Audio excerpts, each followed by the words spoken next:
Buckle up for another episode of Ghostfacers, a supernatural rewatch podcast. My name is Richard, and sitting shotgun, as always, is my brother in podcasting, Reed. Don't tell me you don't want to get into this episode. Oh, what's the episode like? No, you think like, it's wrong. We can't get into this episode. But let me just tell you, the inside of this episode. Oh, what's it like? Soft and warm.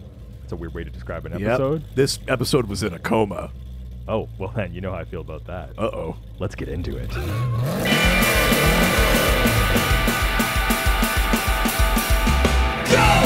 Ghostfacers!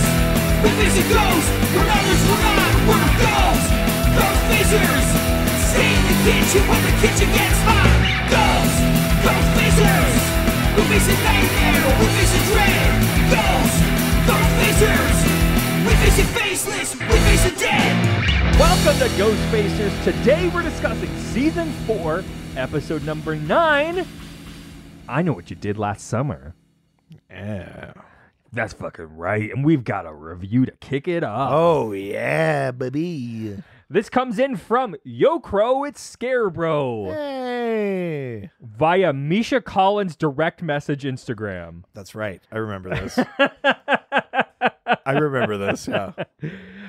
So, Yo Crow at Scarebro direct messaged Misha Collins on Instagram to say the following. Sure. Ghostfacers, a supernatural rewatch podcast, 5-star review. Hello, Mr. Collins. I'm a supporter, a fan, and an avid listener of Ghostfacers, a supernatural rewatch podcast. I see you across the room, and I think you're really... No, sorry, that's the other thing. A podcast so good, it is only comparable match. It's season 5 of Supernatural, the best season in my opinion. Weekly, without fail, this Yukon podcast duo have rewatched each episode and given informative, behind-the-scenes trivia while laughing on the road so far. So, come along, my wayward son, grab some pie, and pop on this podcast. You won't regret it. That's dope. That's a great message. Guaranteed he never responds. Yeah. Pretty cool, though. I hope one day he's like, I should clean up my DMs. And he goes through, he's like, Ghostfacers.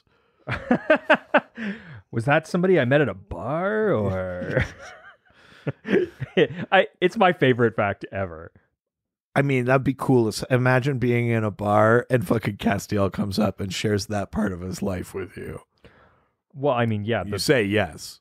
Yeah, obviously. All right. You need to show me some respect, Dean. Oh my God. This episode aired November 13th, 2008. Woo. The spookiest day. Well, I guess it's a Thursday. It's not a Friday. No. Thursday the 13th. Oh my God. Written by Sarah Gamble, directed by Charles Beeson. Mm-hmm. Viewed by an estimated 3.3? 2.94. Ooh. Drop below the threes here. First time this season, I think. My guess. This season's actually it's held up more. Like last season had a way more 2-point whatevers. I think this is the first time this season that's happened. Here's the thing. I think part of this, I mean, we'll look at the promo in a second, but I think part of this is that whenever they go, it's the X-Files thing. Whenever they veer into more of the like overarching story, they tend to lose people. I mean, that's probably part of it. They obviously have their group of very loyal, dedicated fans. So I'm trying to think of the people that kind of are wishy-washy or haven't committed yet or are just bombing in and out. Yeah. And I guess I'm a little curious too on some of these weeks, like what is happening in other shows. Like, was there a really bad promo for Grey's Anatomy and people were like, yeah, never mind this week, but I'll watch.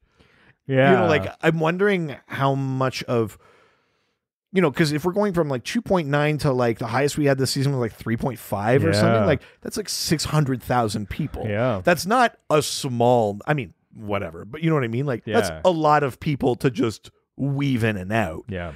So I'm like, what else is happening on TV or not happening on TV that people are like, yeah, I'll watch Supernatural tonight, or I won't watch Supernatural tonight, or maybe I'm a fan of Supernatural, but is on, and I'm not going to miss that. So, is there other big stuff going on? Yeah, I'm a little curious because it does feel like such like a significant number to just go down by and then back up again. Like it's not just the trend. There's probably they bounce back. You know what I mean? Like that's the thing I find interesting. I think, but it does seem to line up with the types of episodes at the same time. Yeah.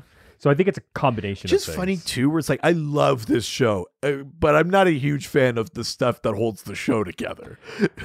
It's kind of a funny thing too. Yeah. Well, and I wonder, like, do people like read the TV guides back then? Right? Like, I mean, not in the late early, not the late aughts. Yeah. Right? Like, there's no way people were still using TV guide. To me, is like a remnant from like when we were kids. Yeah, but here's the thing. They're probably at least reading the description or the guides. Yeah, right? On the like on demand. Yeah. On their like digital TVs. Yeah. Yeah, you're right. Maybe. Well, let's watch the promo and see if that helps, because it rarely does. Is it a hot piece of shit like the other ones are? We're never going to get anyone from Supernatural's marketing team. That's fine. Here we go. If you can hear my voice. Just listening. So here's something that's interesting. CW, you fucked up. What was the whole point of this show when it started? How hot the guys were. We finally, maybe for the first time in like 4 seasons, have a fucking sex scene, and that's not in your promo. Here's something that even from a Craven marketing perspective, you did it wrong. I think that was Misha Collins' voice. Oh, really? Because it was like, you can hear my voice. And it's not the same voice that comes in at the end. Oh, interesting. So I do wonder if they got him to record something for that. But regardless, they focus so much on like... They fucked up. Yeah. They made it look too generic instead of being like, remember the original promise? Hot guys, hot show. Both are in here. Watch this episode. And you'll get the work done. We'll get you there. Yeah. CW Supernatural, Thursday at 7.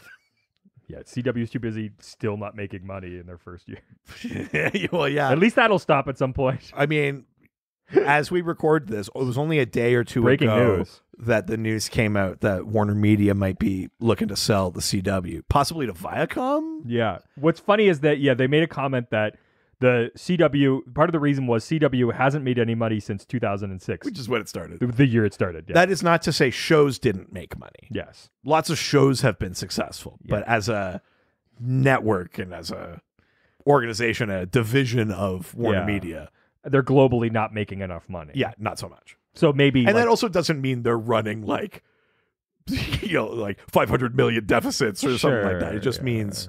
In their world, it may even mean that they're only making like $4 million or something like a year. Yeah, who knows? Yeah, but it's apparently the CW is for sale. That it's not an immediate concern for anybody, like where you're watching stuff or those different licensing agreements or Arrowverse shows or things like that. But long term, but it will have an effect long. Like, don't expect any more, for example, Arrowverse show announcements to happen until. Like, no one's going to try to develop something until they figure out who owns what. 100%. Shit like that's going to, But luckily... change. Eventually, I wouldn't be surprised if you saw Supernatural move from Prime to Paramount Plus. Well, if it went to Viacom, right? Like, totally. Supernatural goes to Paramount Plus. All that stuff. But again, it's like all these agreements are in place. You got to wait for those to expire. They got to actually sell the thing. There's so many things that have to happen. It's not really anything right now, but yeah. Crazy. Yeah. Well, let's get to international titles. The name of this episode is a reference to the 1997 horror film of the same name.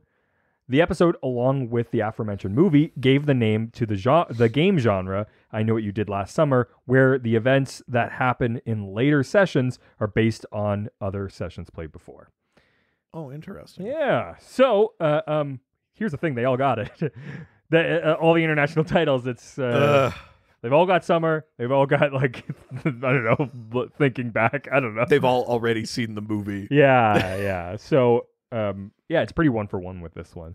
I had started getting concerned. I think I told you before we started recording. I was like, God, are they all just going to start getting them from now on? It's the end of international titles. Yeah. I looked at least in the future seasons, 100% it's not a problem. They're going to have some really funny stuff coming up. Great. This season's sort of an in-between point. Sure, that's fine. Yeah. Featured music. Listen, we watched 15 seasons of Supernatural. We'll ride out some lean years. Yeah. Fair. Featured music from this episode is The Blues Won't Let Me Be by Left Hand Frank and his blues band. Oh, is that a blues guy? Yeah. Left Hand Frank. No, it's actually an electronic group. Yeah. This plays while Dean tries to stop Sam from betting. So Oh, sure. that is the featured music. TV guide. Just that, eh? Nothing Yeah. else. No, that's it. Not even during the sex scene? No, that's score. We'll talk about that when we get okay. there. It's fucking terrible. We'll get there. So TV Guide describes this episode as Sam and Dean search for a young woman who can hear conversations between angels after Ruby tells them a powerful demon is on the prowl to find her. And that leads us into today's episode. That's right. But before we do, why don't we open up Dad's journal and learn about some of the real world lore? Let's see what the lore says about the 7 seals of God. Holy shit. Wait, I thought there were 600 seals. No. 66. Here's the thing. The show's doing its own thing, but it's based on something. And even though it's not necessarily the central focus of the episode, Sure. it is kind of a kickoff point for one of the characters that we meet. And it's as good a time as any to take a little step back and be like, where did this seals idea come from? Yeah. Because we've been talking about it a bit so far this season. So the 7 seals of God is a biblical legend from the book of Revelations. So it's specifically, Revelations is a New Testament book, but it does reference things that are in the Old Testament and things like that. So it describes 7 kind of symbolic seals on a literal scroll or book. Yeah. Exactly. These are the 7 seals of God. Holy seals. Yeah, I don't know, he just likes water mammals. Just water dogs are cute. So it's seals on an actual scroll or book that, if opened, each seal has an associated event or happening that heralds the beginning of the apocalypse. Like bouncing a ball on its nose. Yeah, that's one. Eating a bunch of sardines. Ooh, that's a good one. That's one. Yeah. They jump on top of a boat. Yeah. That's another. Yeah. Chasing another one off of a rock. Yeah. Oh, that's some good big, shit. That's a big one. Man, these seals, man. So, the sealed scroll was apparently seen in a vision by John of Patmos, and it's believed that only Christ returned has the power to open them. Ooh. That is a bit that gets a little murky when you learn about some of the interpretations of this later, because some interpretations are that like we're like 5 in. Oh. Like some people view this as like, no, this has been happening. And other people are like, we got to wait for Christ to come back and then he'll blow this thing wide open. Well, it doesn't look like we're in like a post-apocalyptic era right now anyways, right? Here's the crazy thing. It's not even that recent. Yeah. It's like people are like, oh yeah, 1300s. That's definitely this seal. And you're like, oh, gee, this is taking a long time. Yeah. So at any rate, the breaking of each seal marks the release of some cataclysm or plague or other apocalyptic event. So the first 4 seals each release one of the 4 horsemen, who then go on to do things. In order, it seems like they're released as pestilence, war, famine, and death. Yeah. The 5th seal, this one's a little more esoteric. The 5th seal either signals or releases the cries of martyrs who ask God, hey, like, when's this shit going to go down? And he goes, soon, hang tight. And they go, all right. And he's like, hey, while you're waiting, wear white robes. And they're like, all right. So that's the 5th seal. Oh, okay. Again, a little esoteric. Sure, yeah. I'm also heavily paraphrasing. Oh, are you? Yeah, the Bible doesn't have like, hey, bro, like, you doing this? Yeah. Yeah. Chill for a minute, though. The 6th seal. Check out these threads. The 6th seal feels like it should be more seals. Because it unleashes natural disasters, earthquakes, floods. It blackens out the sun. Oh Mountains and islands disappear. What? Yeah. It's like physical terrestrial cataclysms happen. Well, I mean, I guess it's terrestrial and cosmological, apparently. That's like the 12 days of Christmas because it's mostly birds and then there's like 5 golden rings. Sure, yeah. One to rule them all. Yeah, that's right. But they were all of them. They were all of them deceived.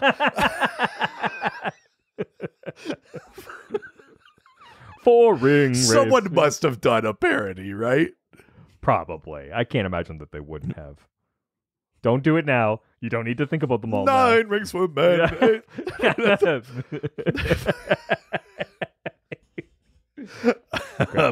The seventh seal is kind of like barely a seal unto itself. It's more of like a dog with wings. Yeah.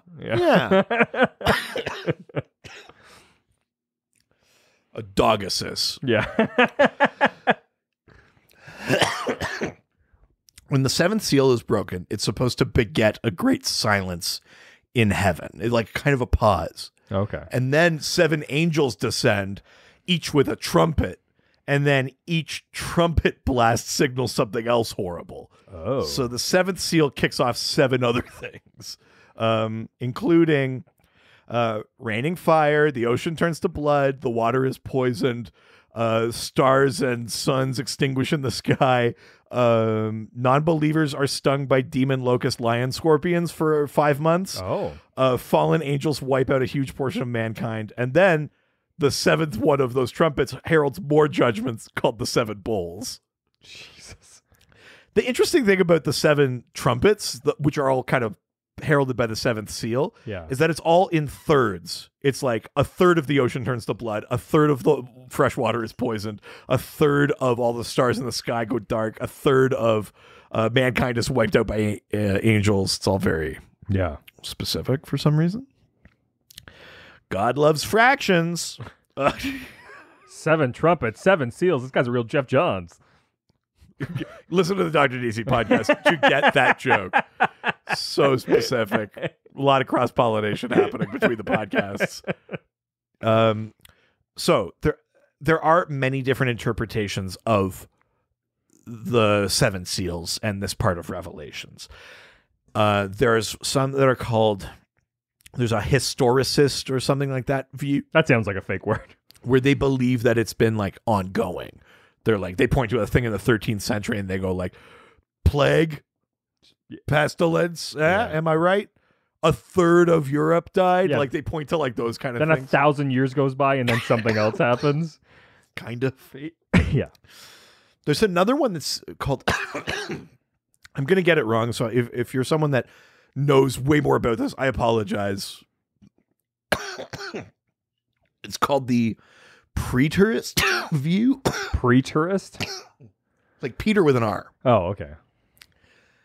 Reter? Most of that seems to have a like anchor in the Roman era, like around the time of Christ or around the time of like incursions into Jerusalem and things like that. Yeah, like I can see where it's coming from, but it seems too old. There's a thing called the futurist view where they're like, oh yeah, no, the war isn't a thing that happened. It's World War III. Sometimes you'll hear that in colloquial things. People will be like, when World War III happens, that's a sign of the apocalypse. Revelations. Yeah.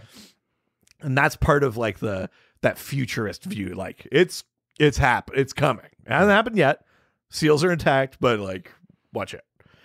And then there's a view called like the idealist view that's really more about interpreting it as a symbol. So it's saying like, it's not necessarily like this event was this, but it's saying when it gets to the point where like, it seems like war is rampant and there is no coming peace and things like that. Like that might be a sign that the 2nd seal got broken. Sounds like now. Well, I mean, yeah, I think that you'd be open to interpretation. Yeah. So there's lots of interpretations of those things. But yeah, essentially on Supernatural, they've made it that, you bring on Revelations by breaking 66 seals, and it's 66 of 600. a bunch. And they're picking 66 because for them, it's like it's seals on the whatever's holding Lucifer, right? Yeah. And I did learn an interesting thing that 6 is like the devil's number because Yeah. it's meant to represent imperfection. And you go, but it's an even number. That doesn't make sense. But 7 in numerology is one of those perfect numbers. So if you fall just short of that, Sure. then you get you're reveling in imperfection and stuff like that. So that's why 6 has become this sort of satanic number, but it's the 7 seals of God. So the show is taking its own liberties with the idea of these seals and what they do and what they mean, how many there are, but that's where it comes from, basically. Cool. Book of Revelations. Sam and Dean in the Book of Revelation. Sam and Dean in the Book of Revelations. My revelations. I don't give a damn about. Oh, I don't give a damn about the Revelations. Instantly stung by a lion, demon, scorpion. Oh my god, That's my favorite one. They were like, it's some sort of hybrid of locusts, demons, lions, and scorpions. And it says it stings a third of the sinners for 5 months. It's so specific. And the other ones are like, I don't know, war. Like, That's and fucking this one is like, hilarious. watch out for the fucking lion, scorpion, demon, locusts. That's crazy. I kind of love that about the Bible. Is sometimes they're like, it's more symbolic than anything, and then other times they're like, oh no, this was literally a thing. God, people who like really believe in this stuff must have freaked out last summer when all the locusts came out. Yeah, and they had lion heads and scorpion tails. Yeah, well, no, but there actually was like a ton. Yeah, of, well, it's every 17 years. Yeah, Is that yeah, it? The locust cycle? Yeah. That's very funny. Well, with that, why don't we get into today's episode? Let's do it. We begin with the then, starting with a lot of flashes of Castiel. We Yeah. get a lot of conversations about the seals. We get some of the Uriel stuff about like, Yeah. as soon as you're not useful, I'll turn you to dust. Yeah, that kind Sam's of thing. abilities and the warnings surrounding them. We get some mentions of Lilith again. Yeah. And Dean in Hell. Yeah. And we get into now. The episode begins with an interview between Anna Milton and her psychiatric counselor. She's like in Yeah. like a We're mental ward. in like a psych ward. It's all like white walls, all the like all the visual language Yeah, is it's the Connor Beverly Behavioral Medicine Center, okay. where Anna's being held because she hears voices and has attempted to warn people that the apocalypse is coming. Yeah, exactly. Anna specifically uses the phrase sort of at the end of this scene where she says, smoke him if you got him. Yeah, because she's saying like the apocalypse is coming. So I looked into this phrase a little bit because I couldn't find anything on it, and I was like, this is like, it's a very like colloquial term that is used. I think we know what over. it means, but don't necessarily know where it comes from. Yeah, so the origins actually became popular with the U.S. military during World War II, and it meant to say take a break. Sure. Oh. Yeah. Oh, I was going to say, yeah, that seems nihilistic enough. Yeah, or no. even the First World War, I could have seen that. No, officers would say smoke them if you got them, allowing soldiers to take a break and smoke their cigarettes if you got them, referring to the vagaries of Man, war. that's so not how we use it. I now. know. We use it as well, you're fucked. So So when you say it's from the war, it'd be like, okay, I get it, and then it's not. no, it's not. Cigarettes were nearly impossible to get in Europe during that time because of the deprivations of war. It has now been used in many movies as a sign as like you're about to die, so have one less cigarette. Yeah. Isn't that interesting? Oh, odd that it's like a weirdly chill thing in Yeah. war, not like, well, we're all gonna die. You might as well smoke. No, the closest I could find was like the first usage of it was potentially by John Wayne in some like movie in like an original cut, but like the theatrical cut that basically most people have seen didn't even have it in it. But, Release the smoke 'em cut. yeah, that's That whatever that movie is. Yeah, I can't remember what the movie is. You'd have to find it, but it was. I only found one mention of it that someone was like, I think it's this, but the cut I can find doesn't even have it anymore. So Interesting. super interesting. So she states that there are over 600 seals, and Lilith only needs to break 66 seals Yeah. to release Lucifer, and that And 7 of them killed Bin Laden. yeah, especially the scorpion ones. Yeah. And the angel 7 seals. of Yeah. God. We're the 7 seals of God. Satan, he has SEAL Team 6. Yeah. We're the 7 seals. Yeah, that's right. You know what's really funny is that I worked for a health and safety company for a while that developed like a safety program called Safety Team 7. Ugh. I know. And I hate that. the guy who owned it was like, that's so he was so obsessed with like the SEAL Team 6 thing that he wanted me to like design the logo for it like that. And, Right. Yeah. Have you been coughing? Yeah. No, Safety Team 7's coming in. No more bin coffin. Wow, that is a stretch, but I like it. The angels are losing because they don't know which 66 seals Lilith is trying to break. Yeah, she's saying she's hearing the angels and they're talking about how it's hopeless because or just not good because she only has to break 66 of over 600 and they have no idea which one she's going to do. So it's like they're losing. Yeah. And it's like, not only is it's a lot of the seals are not like one place where that thing happens. So it's like you have to then find where they are to try to do this one thing. Or think of like the episode about like Samhain. Yeah. It was even that is like, fine, this thing can only happen once every 600 years. But it was like 3 sacrifices over 3 nights. But like, that's a town of like 70,000 people. You're going to find which 3 people are going to die. Crazy. You know, like even if you narrow stuff down, it's still crazy. Yeah. Like they're up against impossible odds, basically. So suddenly in this interview with this therapist, a demon suddenly tries to accost her. Yeah. She manages to escape. Yeah, he comes in as if he's like the orderly with her meds or whatever, but she sees his true face and like freaks out and tries to attack her, but she ends up throwing a dresser at him using some sort of like psychic power. Yeah. Sam and Dean are now at a bar. We're cutting away from this, and that was sort of the cold open. Yeah, and Sam is sharking some guy. He's pretending to be drunk. And he's like, oh, just let me win my money back, please. Yeah. I mean, this guy should know better. If someone says, let me win my money back, you're going to get fucked. Yeah, so funny. But they're trying to hustle at pool. Sam makes a really great break as his like first like making his money back shot. Yeah, crushes it. And it's like a 2-part thing because Dean comes over and is like, hey, man, you got to stop. He's like, you can't take more of my brother's money. Like, you can see they've run this hustle a lot. Exactly. And yeah, Sam has a great break. They're going to clean the fuck up. But then Sam sees Ruby sitting at the bar, and he tells the guy playing that he's playing against to keep the money that he's wagering so he can make his way over to Ruby. And Dean's like, keep the money. He just like abandons the con. Yeah. And goes after Yeah. So Dean follows Sam over to Ruby. Ruby tells them that she's just here to drop off some more information, then she's leaving. Because Dean's like, are you fucking kidding me after the last time? Right. Like, what are you doing? Ruby informs Sam and Dean that a woman called Anna Milton is being pursued by demons and that the girl must be pretty important because the demons' orders are to bring her in alive. Right. Anna's last name, Milton, is an allusion to John Milton, who wrote Paradise Lost. Yeah, the story of Adam and Eve, Lucifer's fall, and the battle between heaven and hell that most are familiar with. Yeah. Dean doesn't believe Ruby and doesn't think that Anna's real. They take off to find her, despite his reluctance, though. Well, because he's like, why would we take Ruby's word for a classic Dean kind of shit?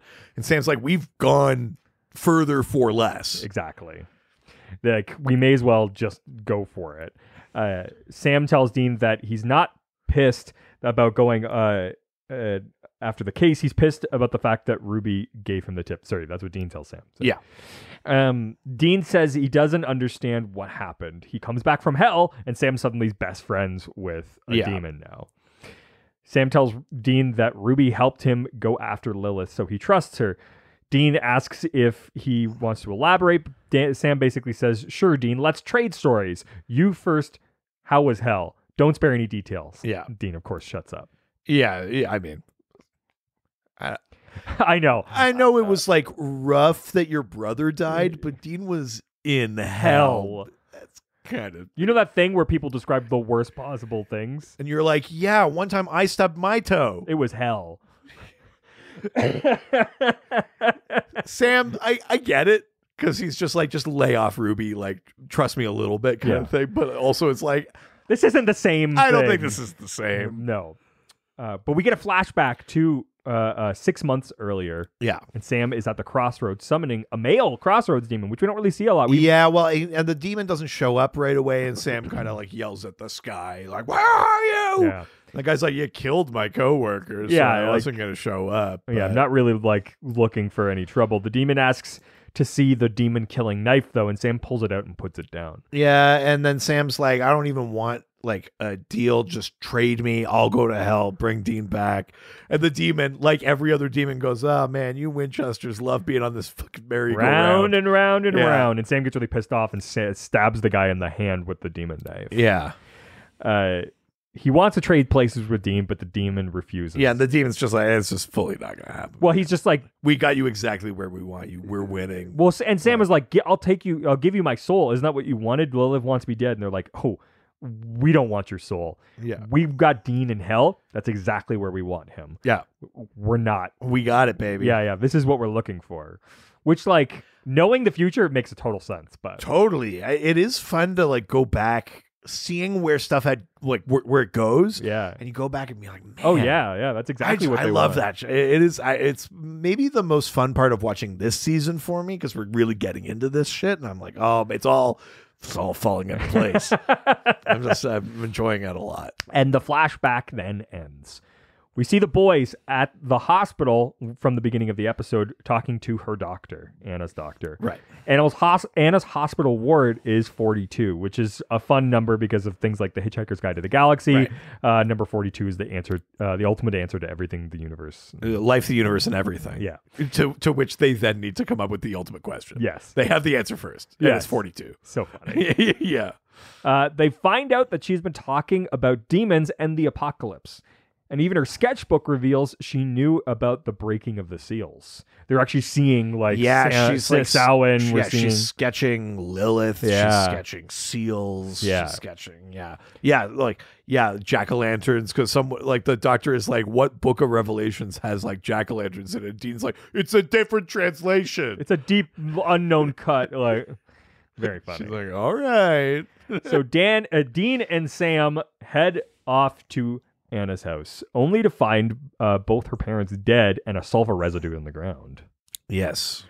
Yeah. It's there's not a ton that happens in that No. scene, but you're just kind of like, oh man. Just like murdered for no reason. Because you don't even watch them get murdered. No. Like in another episode of Supernatural, have. you'd see like, honey, get the door. Yeah. And then it would like happen and then they'd show up and see the bodies. But it's like, they're just like dead off screen. Well, because it's like Dean and Sam are not going to solve this murder. Like they're not going to Yeah. avenge them. Totally. So it's just they're just casualties of war.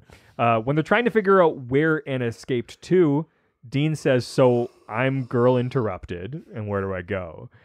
Girl Interrupted is a 1999 movie starring Winona Ryder as a girl who was placed in a mental institution after trying to commit suicide. It co-starred Angelina Jolie, which is probably why Dean watched it.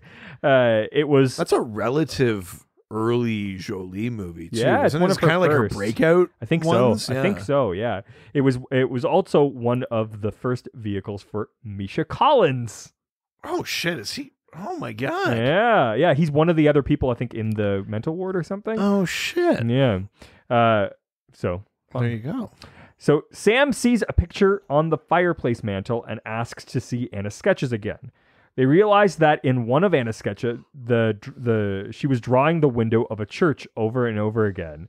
The brothers decide that this must be her church, and where else would you go if you're the daughter of like a pastor? And if you you're believe scared? that you're hearing angels and stuff like that, like pretty good bet she's seeking some sort of spiritual solace. She's probably going to go to the church. Yeah. So she goes, they track her to her church. The building that serves as the exterior of the church where Anna goes to hide is St. Paul's Indian Catholic Church in North Vancouver, the same church used in Sin City. Right. So, Oh yeah. Yeah. Fun. Anna recognizes them. The voices she hears are are those of angels, and she has heard them talking about Dean and Sam. Yeah, she's like, Sam Winchester? And he's like, yes. And then she goes, Dean? You're the Dean? And he's like, I sure am the Dean. am. And there's some vibes going between the two of them. There are some vibes. Yeah. And she's just like, yeah, the angels are constantly talking about you, Dean. They don't like you, Sam. Yeah. She's like, some of the angels don't like you. But what's cool is this is the very first moment that we get mention of angel radio. It is. So she says she can. She's not able to she's communicate not with them. talking to angels, and Yeah. they're not talking to her. No. She can hear them talking. And Dean makes a reference. He said, so you're just tuned in To Angel to Radio. Angel Radio. And she's like, oh my God, yes. A Like, fr- finally. yeah, she's like, somebody understands. Yeah. And that is a phrase that will come back. a Oh, lot, yeah. You know, Ooh. I think it works really well because, you know, when we meet Cass at the start of the season, he's just like a blinding light and a piercing sound. So like he's literally like frequency. So Yeah. referring to them talking to each Yeah. other as radio is like, not that we're grounded in physics or anything, but like it's appropriate even in what we've set up in the show, right? That it's a thing you're not supposed to be able to hear, but she is like literally tuned into this kind of like the way dogs can hear things we can't hear. She can hear this thing we're not supposed to hear. Yeah. Angel Radio may come up again at the end of this episode, even. Oh my God. Ruby appears suddenly, telling them that they need to leave because a powerful demon is on his way. But it's already too late. Yeah. They see it like one of the statues of like Mary Magdalene or something like that is like crying Yeah, it's tears like- of blood. Like something powerful is coming. Yeah, it's cool as shit, actually. Yeah. I do. It's kind of a throwaway shot almost because like that's not really like a thing we've associated No. with demons before or whatever, but they're just like, Sure. statue cries blood. Yeah. You go like, all right. Cool. It's good. I like it. And that's when this demon appears. In the chaos of everything happening, Ruby takes Anna to safety, even though Anna is scared because she can see Ruby's demon face. Yeah. And she can see the real face of every demon. Yeah. But this demon walks forward, and Sam immediately tries to use his abilities because that Ruby's like, "Hey, this demon's coming. We use don't your have abilities." time. Yeah, we don't have. And Dean's like, and she's like, "Quit your bitching. This is not time to fuck around." Yes. Yeah. So Sam tries to use it, and the demon literally is just like, that tickles, like, Yeah. and fucking throws him aside. It's good. It's so fucking cool. And then he looks at Dean and he goes, "Oh, Dean!" Like he's familiar with him. Like he's greeting him like they're Yeah. old friends or something. Yeah. And we find out that Dean was close to him in hell. Dean Yeah. recognizes him as Alastair. holy shit, Alastair. Fucking love Alastair. I swear to God, if you start talking about the lore of Alastair right now, when clearly I'm going to get to it in a new episode, I'll kill you. Oh my God. So Ruby and Alastair Wise. enter the church, Good. Keep going. hallowed ground, That's right. which, as established in season 1, salvation isn't something that minor league demons can do.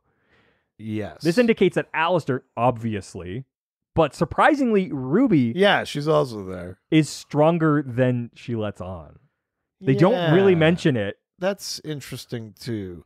Although, to be honest, that hallowed ground thing is a little dubious. Sure. Like, that's one of, I mean, your show's on long enough, but that's one of those supernatural ideas they kind of like forget, I think. A little bit. Unless I'm forgetting a bunch of episodes, which is possible too. But like, I kind of feel like they did it, back in that first season with the racist truck. And then it doesn't come up a ton after that. I think also, as we get later Other in, than just they go back to churches a lot because of symbolism and it's like good for the show and we're talking about angels and demons and stuff, but the actual like mechanics of like who can or can't. also, There was the evil ghost priest in that church in the other you know what I mean? Like the racist truck was a ghost, but it couldn't go on hallowed ground, but that ghost was a priest, so he Sure. could. There was the pastor with the hook, like the hook thing that was in the church. Is that because the thing was in the, you know what I mean? hard to say. Yeah. Like the rules of hallowed ground are, I'd say, among the muddiest of anything in Supernatural. Totally. Yeah. Sam and Dean manage to escape, though, by jumping out of the second-story window, but unfortunately, leaving the demon-killing knife behind. Yeah, they lose the demon. Well, yeah, because Sam stabs Alastair, but Yeah. just in like the shoulder, and he Yeah. just can pull it out. It hurts him, but it doesn't. Yeah, it doesn't kill him. Yeah. The way it does with other demons, no matter where you stab them. Yeah, I mean, is that even true though? Because Sam stabbed the Crossroads demon through the hand. That There was- I think when- you have to like kill the demon When with they the knife. first introduced the knife, it felt like anywhere. But I feel like they were only cutting throats and stabbing heads or Maybe. stabbing chest. You know, Maybe. like things that would be kill shots anyway. Maybe. So You're right, though. That's another like. Yeah. I mean, it's fine. It doesn't matter, but now we're back at the hotel. The boys tend to their wounds, and Dean demands Sam tell him why he trusts Ruby. When this happened, I was like, this is the craziest shift for this episode. Because we basically abandoned the plot of present day, and almost the rest of the episode is a flashback. It's true. And it's not until we get to the end, and I was like, oh, I understand why. This is a two-part episode. It's a two-part episode. Yeah. It wasn't until the end I was like, man, weird structure for an episode. But it's not when you're like, 2 episodes are one big episode kind of thing. Totally. So we go to another flashback. Yeah. In a flashback, we find out that Lilith released Ruby from hell on the condition that she kill Sam. Yeah, exactly. She instead kills the demon with her. We meet like a different Ruby. She's wearing someone else. Yeah, exactly. They go after Sam and she basically betrays the demon that's with her, and she goes, "You like it might not be exactly in this moment, but she that basically says like, you know how much I had to go through." A, to get back out of hell, B, to convince Lilith I was back on her side fucking again. Yes. She's like, all I do is sacrifice for you. This is where we get some pretty bad acting from Sam. I was hoping not to. I know. They're like drunken, angry acting is pretty rough here. It's not good. You know what is good, though, surprisingly, is Ruby's acting. Ruby's good. So, first of all, we meet this Ruby wearing someone else. Yes. And Sam's like, who is, like, stop doing that. Like, yeah, you sacrificed or whatever, but, like, who are you riding right now? Did they agree to this? Blah, blah, blah. And then we get a quick shot of, like, the Ruby we've been seeing. Yes. Just like they're calling it in like a hospital room, time of death, blah, blah, blah. And then she sits up and goes like, what do I got to do to get some French fries? Yes. And so it's like, I'm riding, like she was a coma patient. Her spirit's already gone. This was vacant property. I'm squatting. Yeah. You happy now? And she brings like even like proof. She brings like the medical report and she's like, is that better? And again, it's those things where it's like, Ruby is like, she doesn't have to do this, but she's trying to get Sam to trust her. And she is like acknowledging these things. And when she comes in as the Ruby Genevieve Padalecki, yeah, as the, although not Padalecki, yes, at the time, we'll get there. Yeah. What's interesting though is that like this moment where she comes with this new body, is I think her best performance that feels like the original Ruby. Yeah, actually, yeah. There's a lot of shades of what Katie Cassidy was doing with the character in this exchange. It's just this one scene. Yeah, I think you're right. It's her best performance I've seen yet, though. Yeah, I mean, the writing is also part of it, I think. But the ultimate issue with Ruby is that the characteristics and performance of Ruby is not as consistent actor to actor as like Azazel was. Sure, that was the thing that made Azazel like magical, was that you knew who it was, whether he was in Samuel, whether he's in John, or whether he's in like the janitor guy that he's mostly in. I think the big challenge with Ruby is that so much of what she needs to do is like empathize with Sam to convince him to do something. Sure. So like her sassiness thing can't really come out because she's trying to like convince him to trust her. The stakes are different in this season and stuff too. Yeah, like other than this scene, Ruby is a lot less kind of like snarky and fun than she is in the previous season. Part of that is just circumstance. Like it was just the character was going to go this way, but it does make an extra obstacle if you're coming in and trying to have any sort of continuity of character between the previous performance and yours. Yeah.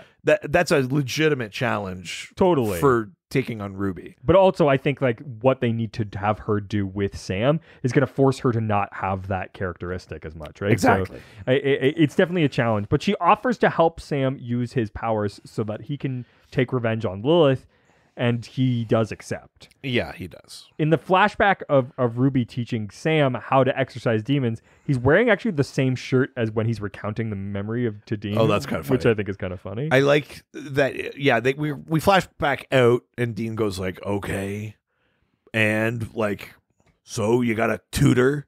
Yes. And then Sam goes, "The first thing I learned is I'm not a very good student." God, that's a bad line.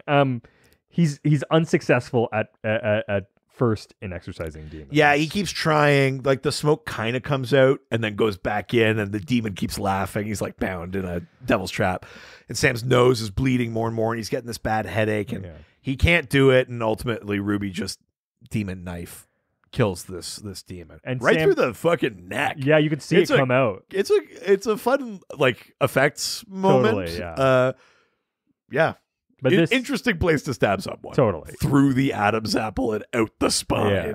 And Sam is basically really despondent at this point. It's just like, I'm not going to be able to get this. And Ruby says that things will get better with time, and then seduces him. Yeah, and like, look, it's hot as hell. I want to cover a couple of things here. Yes. Some have said we're too thirsty on this show. Mostly about Dean, to be fair.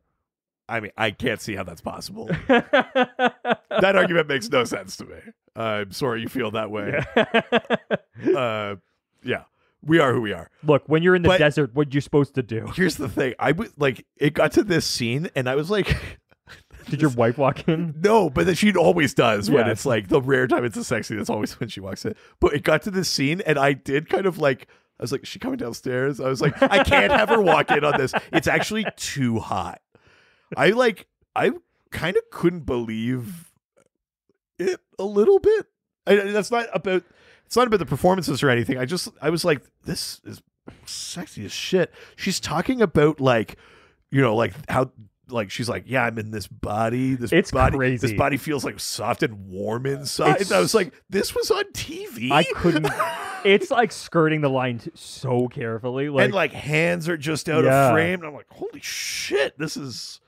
And then we go into sex scene mode. Shirts come off, and that Jared looks incredible, insane. Yeah. I mean, there's a shot from behind Jared, and you see like his shoulders and the like his back muscles and everything. And you're like, holy fuck, he's an Adonis. He looks incredible. I mean, she looks great too. Don't get me wrong. Whatever. No, I mean, there's a reverse shot that you get of basically like her whole back or whatever. It's like a pretty hot sex scene. And right when you're like, man, they're pulling it off. This is a fucking hot scene. Yeah. We cut to Dean going, Sam, too much information, which is so funny to me. It's such a great like comedy like way to cut. Here's the thing though that moment, because the music during this is really bad. You need to go back and listen. I didn't really clock it. Yeah, were you not paying attention to the music? I don't imagine why I wasn't. It's like showcase like 90s. But it's more of like sure, yeah. like a modern. Also, you said showcase in the 90s, and I was transported. Like staying up really late, watching telenovelas and fucking Red Shoe Diaries. Yes. Maybe I'll see a boob tonight. Yeah. Worst case, you see David Duchovny in X-Files rules. Yeah. So, also, was Sam describing the sex scene to Dean this in is detail? This is the bit I love to imagine, is that he's like, and then she said her body was soft and warm, and then I took my shirt off, and then she took her shirt off. And then I slid my hand. And then my penis went inside my her. shoulder flexes were like... Demon hoo-ha. Cut to behind me. Show off muscles. Smash cut to... That's what I was saying. He's like a script. My sweaty, pulsating. It's just like... Their writhing bodies sitting on the chair. And Dean's like, Sam. Oh, sorry. Hi. Sorry. Very funny. It's one of those funny things where you're kind of calling out like the convention of TV. Yes. Where it's like, how is he telling the story? Does that mean that he's telling his brother? We're meant to assume, because we're seeing it, that now everyone is getting the exact same image and like all photo realistic versions of the memory or whatever. It is a funny moment, like, to kind of be like, yeah, how is he telling this story? It's definitely the moment to... I really like it, though. It's funny. It's a good supernatural moment to go from this, like, it's like dark and like, use your demon powers. Like, I'm not going to get it. I can't save my brother. And then it's like, oh, hot and sexy and steamy or whatever. And then we just cut to Dean being like, I don't need to hear about you getting your dick wet. I really like it. It is very good. Genevieve also does a great acting job during that moment. Yeah. Like Like, they have a ton of chemistry. You kind of see it. Like, you're like, I get it. So let me talk about that. Is this where it happens? So- is this the episode? Do they start going out after this? Well, so there's some theories. So Jared Padalecki and Genevieve Cortez at the time had not officially started dating when this episode was filmed. But executive producer Robert Singer joked at a convention once that when the team reviewed the footage from the sex scene, they all remarked that something must have been going on. Right, yeah. Because it was way too hot. I mean, it's palpable. This must have been where it started. Or it was just starting, and then they were like, we're going to film this scene, and they were like, oh, okay. My guess is they must have at least slept together before this, because they are... Or if they didn't, they were about to. Or they did during the filming. Like, they just cut away. Yeah. Because it... Especially with the scenes that come after in the same episode, like, they are way too comfortable with each other. I mean, it's good, though. Yeah. Like, We we clown on it a bunch, but, like, it's... You can tell when people I don't think acting. I don't think it's unfair to say that Jared seems to have to work harder than Jensen does to get to the same place, and I think the same is true of Genevieve versus Katie Cassidy. Totally. They are not acting. But when you get to stuff like this and they can actually lean on real chemistry, that totally makes up for it. Because that scene is like, that's the sexiest shit I've ever seen in like a network TV show. It's crazy. That even she the lines. says the body is soft and warm. On the inside, she says. Yeah, on the inside. It's wild that this aired. Crazy. So, after that, Sam finds... I was then reminded, too, of what happens in part 2, which we'll get to next episode. I know. I was like, never mind. Yeah, this is a back-to-back, isn't it? Yeah, literally. After that, Sam finds omens that lead him to Lilith, and he pursues, despite Ruby's warning not to.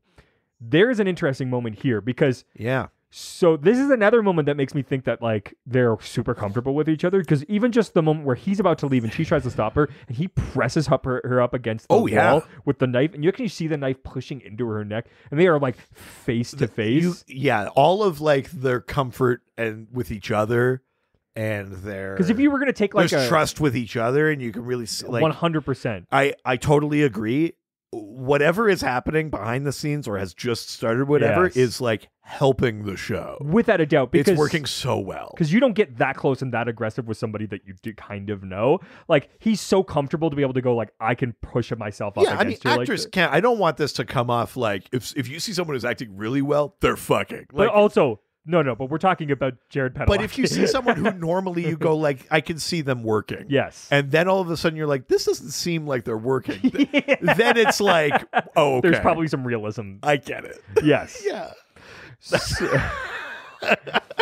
Sam, though, unfortunately walks into a trap, and he's attacked by two demons until he is rescued by Ruby. This is a good scene, too. Yeah. Like her coming in, be like, get the kid out. Because he goes in because he thinks it's Lilith, but it's just a random kid. And she's like, please help me get out. And then these demons like jump him. And like, she's got to like get the kid and go. And like, her fight's good, you know, like, and she's about to get kind of like murked by this big lumbering demon played by a guy that I feel like I've seen in a bunch of stuff before. Totally. Definitely one of those kind of faces. And then he kind of starts like choking, and from behind Sam is doing the, what do they call pulling demons? He's doing the like the psychic power thing, and he actually pulls it off. It's totally narratively where this scene was going, but I have to point out that in Ruby's fight with this demon, she loses the knife, and then she's pressed up against the wall by the demon who's going to kill her. The knife is behind the demon, as is Sam, who elects for the option he has never successfully pulled off instead of picking up the knife and stabbing him. Narratively, he has to use his powers here. That's part of the whole reason of telling the flashback story. But I feel like we could have blocked that knife into a different position. Because it's like, why would you try this here? Why roll the dice in this moment? You couldn't pull it off when they were tied up in a devil's trap before. I know. Don't do it now. Use the knife. So funny. It was just one of those moments where I was like, she could have like, we could have lost the knife out a window or something. Like, But go get it later. Yeah, you know? exactly. That's kind of where it was one thing I was thinking, but I totally get why stuff happens the way it does. but Ruby saves his life. And that's what he tells Dean. Yeah. So we go back to the present, and that's where he was. Because she could have just like left him to it. Yeah. And that's sort of like, but that's where we go and sort of explain why Sam trusts Ruby so much. Yeah. Is this sort of trust. Probably more of the sex part, but Yeah. I think that the saving part after that is sort of redundant. It's so funny because I don't know if it's literally happened or not, but I feel like Dean is a guy that would hop into the Impala and be like, Sammy, have you ever done a dirty Sanchez? And then he'd be like, because I was in there and I just like, he would talk all about it. As soon as Sam talks about it, he's like, no. Yeah. No. So funny. Like, wasn't there one where he was like, I just fucked twins? Yes. Wasn't that like a Well, Sam's outside while he's and fucking he's like, twins. yeah, you're doing it, buddy. Yeah. Sam's so sexually supportive of Dean, and Dean's like, I don't want to know that you're doing it. Gross, yucky. Yeah. Ew, you don't bone. Yeah. Unless I'm telling you need to get laid. But if you do get laid, don't tell me, even though I clearly want you to. Only the big Dean does. Yeah. So funny. It works like for the comedy of the episode, but it even works like as a character that he'd be like, Yucky. when I'm doing it, it's cool as shit. Not going to tell anyone I want. Yeah. But it's like, I don't want to hear about you fucking. I'm like, Yes. maybe if Ruby was telling me the story. Maybe. Actually, no, that's not better. Maybe if Richie told me. Hey, somebody want to talk about boning? Whoa, Richie, you're alive. It's me, crawled out of hell to talk about my dick. Look, there's nothing I want to hear more.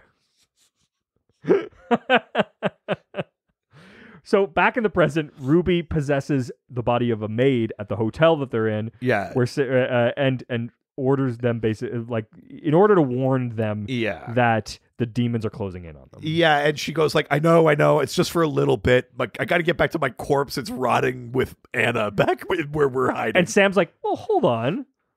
Yeah, because don't go away too fast. Yeah, like, tell me how soft and warm the inside of this body is. I really like that maid outfit, and let's not scurry off too fast. I mean, this was the exact problem we had with the episode last week.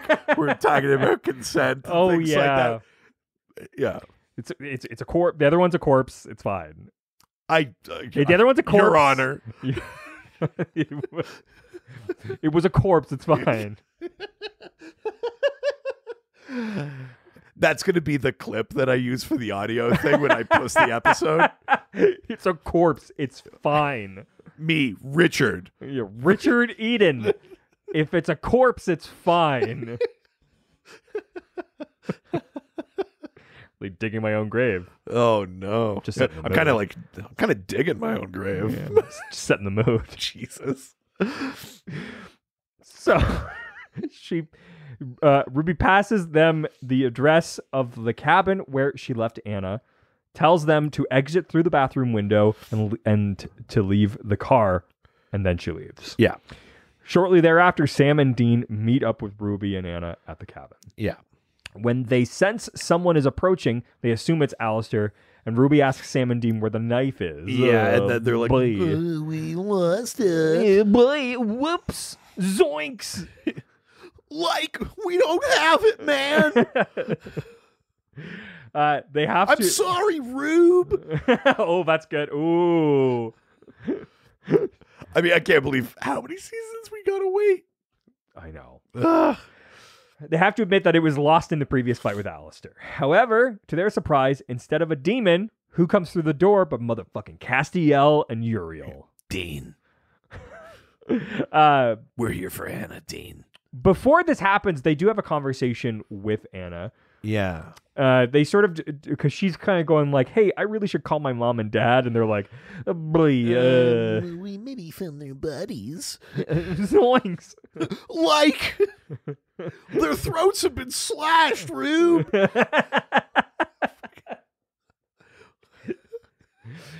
Jinkies, they lost their blood on the ground. Jinkies. Hey, gang, it was a massacre. Freddy here. Yeah, they kind of have to be like, your parents are dead. She does a great job here. She's incredible. I can't remember the actor's name, but the person playing Anna is awesome. Yeah, Really, really good. really, really like her. She's got kind of like a weird fire engine red hair thing going on that I don't know. I think they're trying to make her seem younger, but I also don't know if there's supposed to be some sort of like symbolic, maybe I thought biblical thing that I'm not picking up on or something like that. Because I think she is older, but she's trying to play a teen or something, and it feels like moves they're trying to make her seem younger. Maybe, yeah. But she does a really, really good job in this moment. Awesome. Yeah, in this very small scene. But Uriel remarks that he sees that he basically shit talks Ruby. Yeah, he's like, what is this stain doing here? Oh, such a God, he's got his job. I mean, he talks that way about fucking humans. I know. Mud monkeys. I know. You know? God, what a great role to play. I mean, those are such tasty parts. Yeah. On the They're inside. soft and warm. Yeah.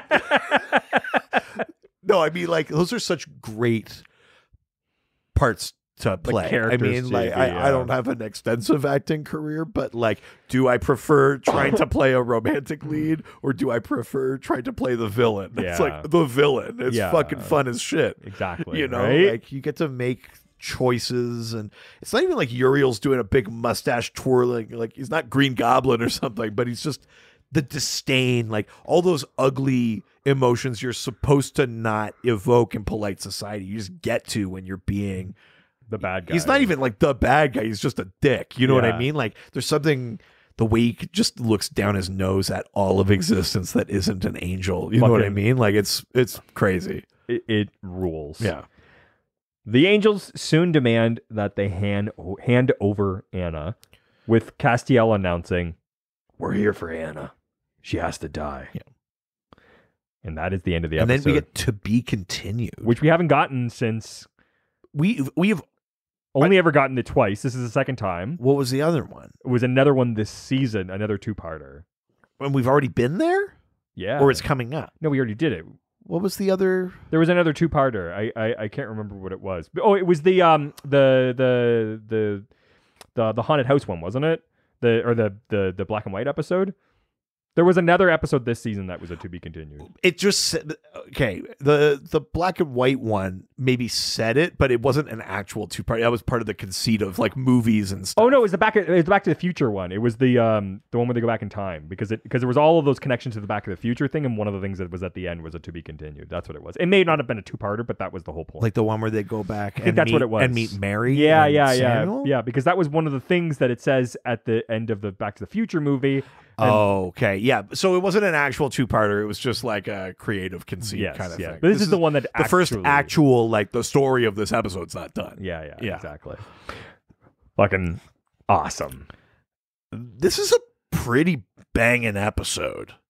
What are your thoughts on this episode? Oh, man. I mean, I know we talked about one scene that doesn't work so well necessarily, but honestly, this is the best new Ruby we've gotten so far, without a doubt. I think she's undeniably, like, she's playing the levels of concern versus the stakes of like, I just need Sam to do this thing, but also like, I care about Sam. I want to accommodate him. I have, like, there's something forming between them. There's like that it's objectively 100% the best new Ruby we've gotten so far. The person playing Anna is great. Again, the structure of the episode is so weird because you're like, great, we're going to be with her all episode. And then you're just not, because like over a third of the episode, maybe half the episode is flashback. Yeah. So it's kind of interesting that way, but she's great. She's really, really good. She's not playing like, she's not doing the stereotypical, like, I'm crazy thing. She's not. She's doing a good job of navigating. Like, she's got that line at the beginning with her therapist. She goes like, I get it. I would think I'm crazy too. Yeah. But she's not saying it the way like the Joker would say it, where it's like, oh, I get it. I think I was crazy too. Yeah. And she's not doing it where she is still clearly crazy. Yeah. It's like she's walking this tightrope. She's playing it really, really well. Very I would argue very sensitively, you could have this episode flip and turn, and she has just been schizophrenic the whole time. 100%. And her performance is so genuine that you'd be like, "Oh my God, that's heartbreaking," and you just run with it. I think she's terrific. The flashback stuff is. There's a part of me that goes like, I don't know that we always need to see what happens in the intervening time of things. Sure. And I feel that way about like big franchise movies and lots of episodes of TV and things like that. I think flashbacks get overused a little sometimes. And I kind of almost felt that way. Once I remembered what this episode was, I was like, oh, it's the flashback episode. And then I was watching it and I was like, do you know, those scenes give us the best version of the relationship between Sam and Ruby and the connection they have. So it's actually the most effective way for us as an audience. If we're in Dean's shoes, and we're doing that thing where we're assuming the story's being told so literally that Dean is seeing what we're seeing. Yes. This is the most effective way to finally get Dean on board with Ruby. To the point where he kind of like has that super awkward non-apology thing with her, where he's like, you got Sam. And she's fine. like, don't strain yourself. Yeah. She's like, can we wrap this up? I actually think it works. Yeah. I think it's really good. I don't love the like drunk Sam, like my brother's Oh gone. my God. That's bad, so but the bad. general use of the flashback is actually pretty solid in this episode. Yeah. That sex scene. I can't believe how sexy this episode is. It's crazy. Well, hey, at least the next episode won't be as sexy. I mean, in my head, I'm like, this is the battle of the sex scenes. Tune in next week. Yeah. Because that's what I remember. I'm like, oh yeah. I forgot about this one. I forgot that it was in this episode, but I remembered. I was like, oh, Sam and Ruby. That's I don't remember a good one. I didn't remember it was like this. I didn't the remember dialogue. Yeah. I couldn't believe it. I clutched my pearls. I did actually. I was like, oh. I should lock the door. Yeah, I paused it for a minute and 40 seconds. Wow, you really needed a whole extra 40 seconds? Ladies. Cleanup time. Jesus. No, I mean, like, legitimately sexy. A show that, even though the people on it are attractive, is not actually that sexy of a show. The hot guys, hot show thing is usually not actually, like, fulfilled. And even, like, the way people move through the world, even, like, the approach to sex in this show is usually a lot more juvenile than this. Like, it's like, ooh, look at the bazongas on her. What, are we going to eat? I forgot about that. Yeah, I mean, this episode does a lot of things well or differently or interestingly. I love the turn at the end of like Cass and Uriel. It's like, no, we're here to kill Anna, kind of thing. Chew bubble gum and I'm all out of gum. Yeah, we're here. I'm here to kill Anna and chew bubble gum, and I'm all out of Anna. Wait, hold on. And now for part two. Yeah, I'm done the gum. Give it to me, Anna. Yeah, Alastair, little brief introduction, but I love the sense of like how much does he know about Dean? Yeah. And how do they know each other? And the fact that he's so powerful that Sam, who has been practicing for 6 months and doing this pulling demons thing, can't do anything to him. Sam, who also rebuffed Lilith at the end of last season, can't do shit to Alastair. And you're kind of like, ooh, that's interesting. Mm-hmm. So, yeah, I mean, I think this episode does a lot very, very well and not a lot poorly. Yeah. Considering like not a lot happens. It's true. Not a lot. It's half an episode, really. I think I'm giving this 4.5 soft, warm body insides. Good Lord. Yeah. Got 0.5. Oh. When it's a warm body. 4.5 of them. Yeah. Well, because one is just like the husk of a coma patient. So. Oh no. It's like half a body. The soul's gone. So that's all that matters. Jesus Christ. If they're dead, that's consent. Your Honor. Got another clip for the episode posting. Oh no. Just tie them all together. The first time he's ever done that. I exclusively like to have sex with bodies Yeah. that aren't dead. Weird. I thought I just said that without having to cut them together. I very carefully have been guiding the conversation for the last 3.5 seasons so that I Get can specific finally things. soundboard that out. Good Lord. Yeah, I mean, I don't have much more to add, to be honest. I mean, there's a lot of really good cinematography in this, even though there's not a ton to show. Yeah. I think that the Uriel and Castiel moment is really intense. Yeah. I really liked that a lot. Stain. Oh yeah. Alastair, you could already tell, is going to be a lot of trouble for them.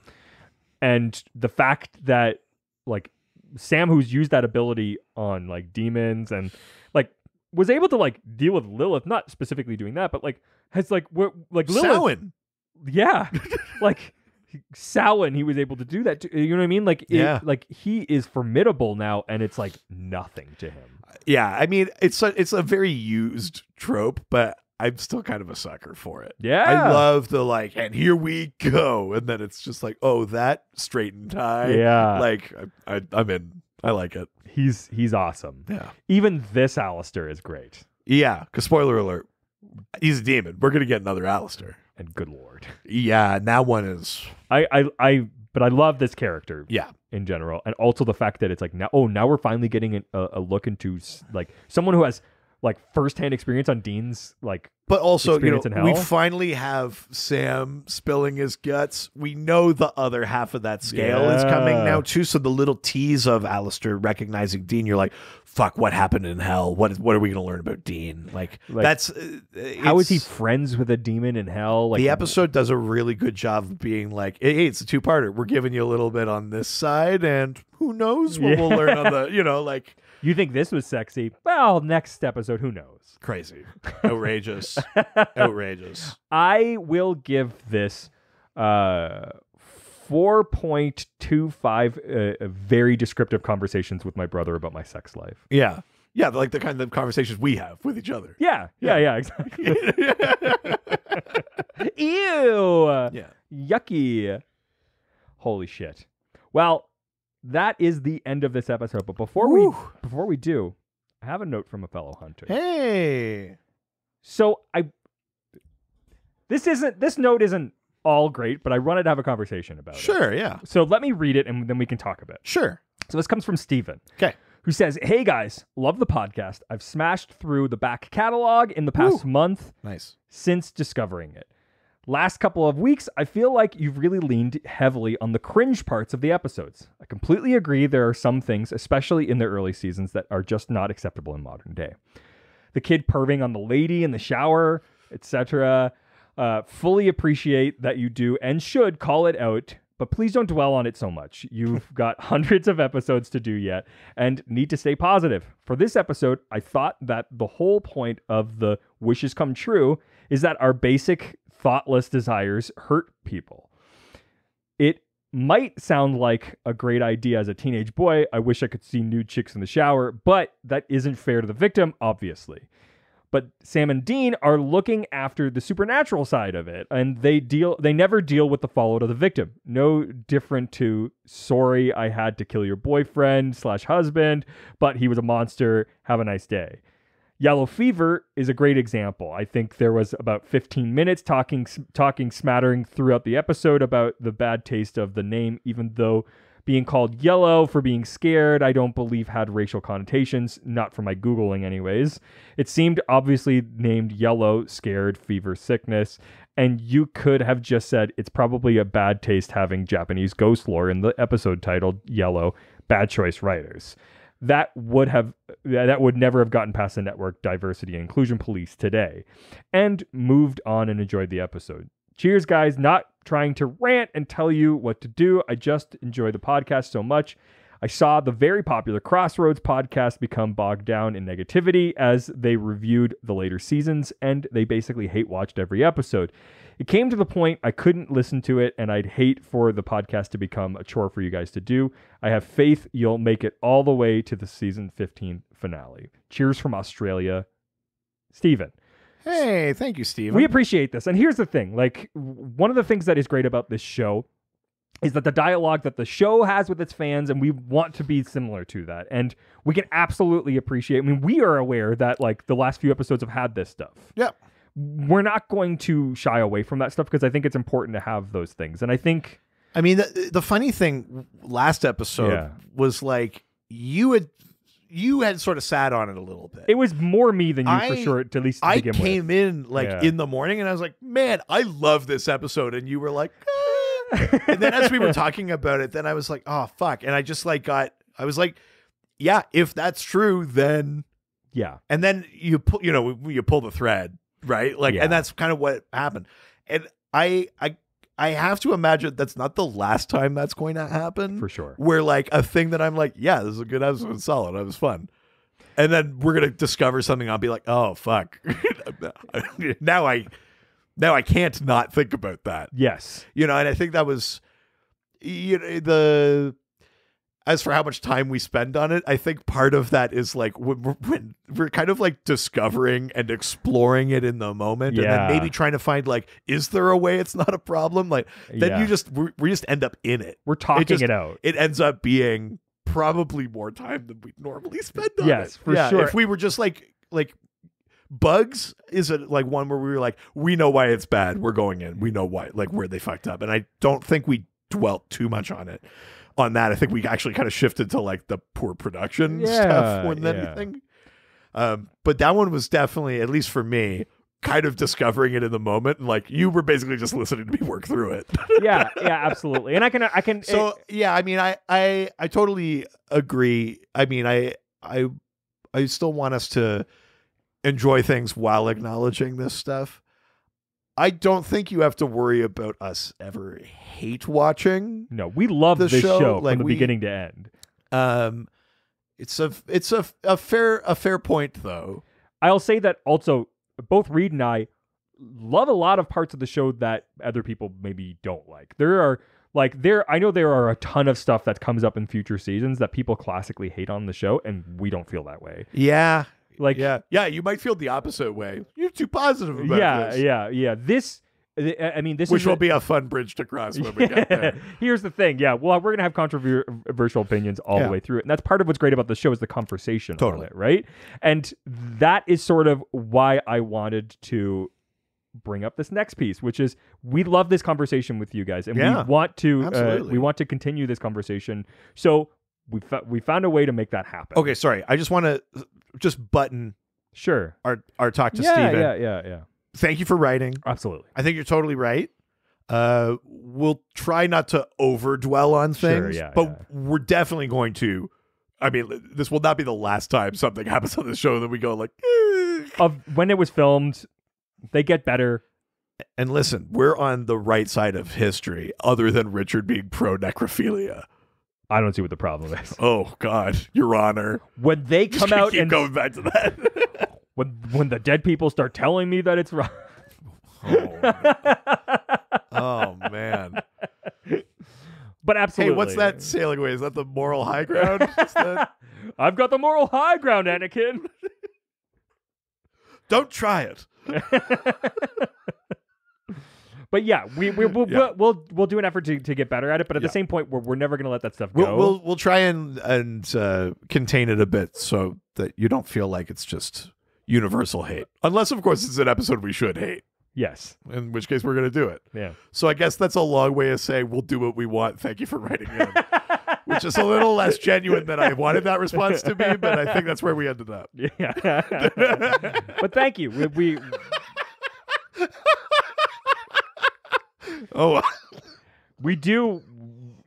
we do like having these conversations, and one of the great things about this show is the fan base and how it works together, and we want our fan base to do the same thing.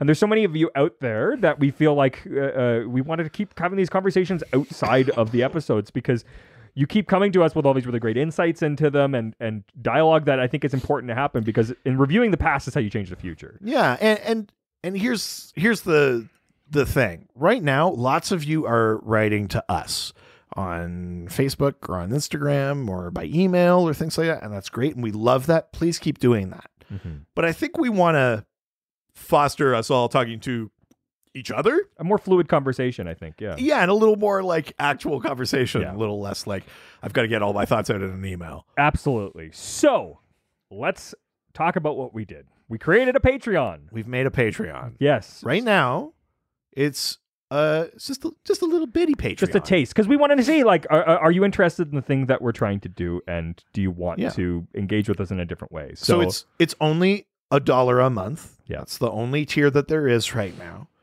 And that money helps support us and what we're doing. But what you get for that is we made a Discord server. So let's explain for some of the people who may or not be familiar with either of those things. Yeah. So Patreon is it's Patreon.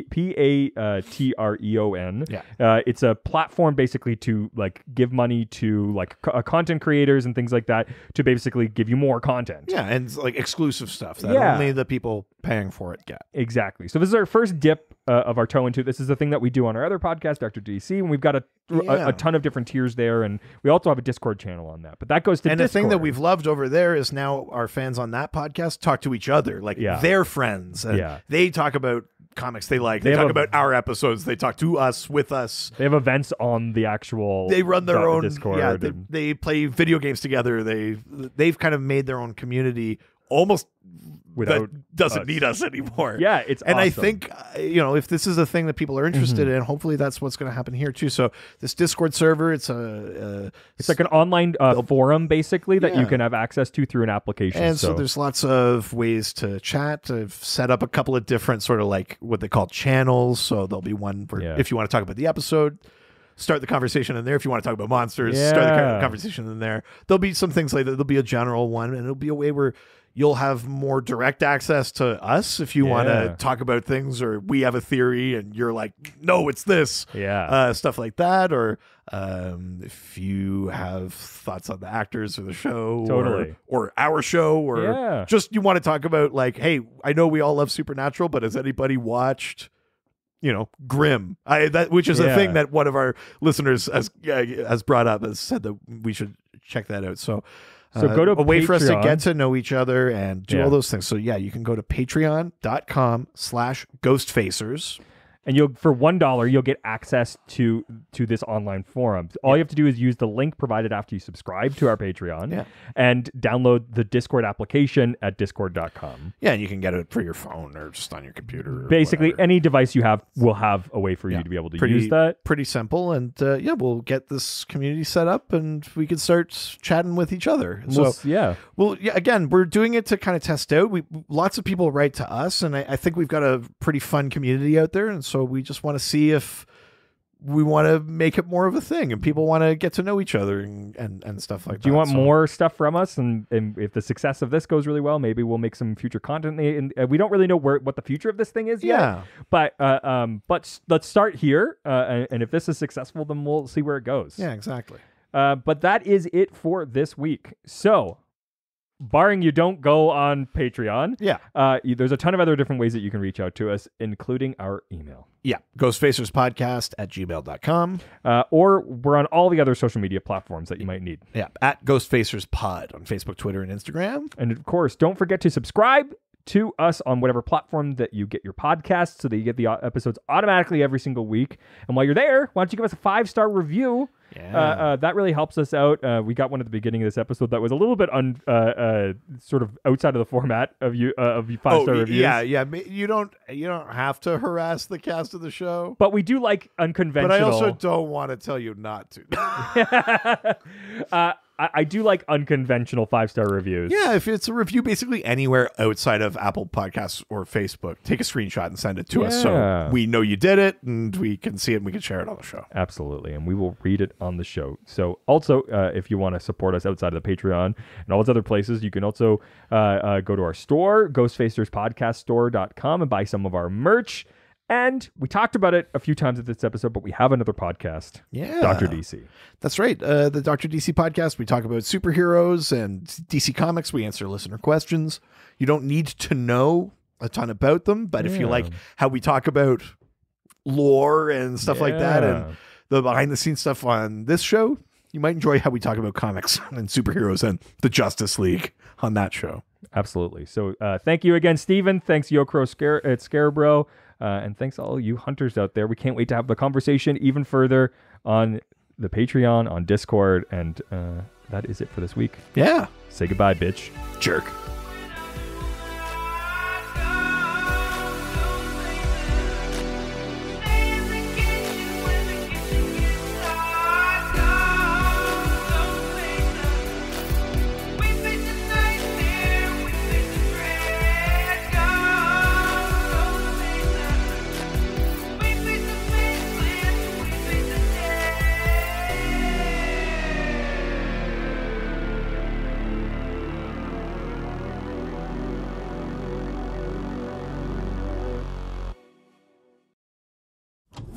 This was a Brain Freeze podcast.